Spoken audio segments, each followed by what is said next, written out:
Ish banore e shtëpisë më të famshme në Kosovë, Gjeneta Fetahu është komentuar shumë edhe pas daljes nga shtëpia. Kjo pasi Gjeneta kishte krijuar një lidhje dashurie me Gjestin, tani më banori i shtëpisë më të famshme në Shqipëri. Lidhja e tyre nuk shkoi mirë pasi Gjesti sapo fut brenda filloi flirtimin me njërin nga vajzat e ty, pra Egli Takon. Gjeneta Fetahu ka qenë ftuar në një emision ku ka marrë shumë pyetje në lidhje me Gjesti që kanë ardhur nga ndjekësit e tyre.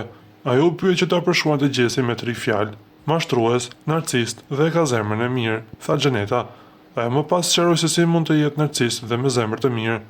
Po kur e sheh që dikush ka nevojë për të, edhe nëse nuk ka raporte të mira, ai është aty, por në raport me ferma të shumë narcist, por në raport me persona të tjerë mendoj që ka zemrën e mirë, shtoi Gjeneta. Ndër të tjera, ajo foli dhe për një tension të madh mes banorëve, me një debat të ashpër ndërmjet raperit Gjesti dhe Olës. Pas shkëmbimit të fjalëve të rënda, Gjesti goditi Olën me një vezë në kokë, duke çuar konfliktin në një tjetër nivel. Pas këtij incidenti, Gjeneta Fetahu reagoi në rrjetet sociale me një video duke i kujtuar se shprehjen që Gjesti e përdori me Olën, ajo e kishte përdorur në një debat me Gresën në shtëpinë të famshme në Kosovë.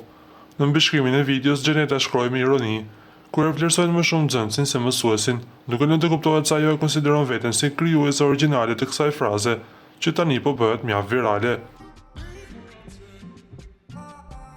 Pas deklaratave për Gjestin, Gjeneta foli dhe për veten e saj, ku së fundmi tregoi edhe një detaj të rëndësishëm për personin që ja ka marrë zemrën. Ajo në mënyrë indirekte tha se do të shkojë në nusën e Zvicër. Nga këto deklarata të saj, na mbetet vetëm të presim se çfarë do të ndodhë me jetën e saj private.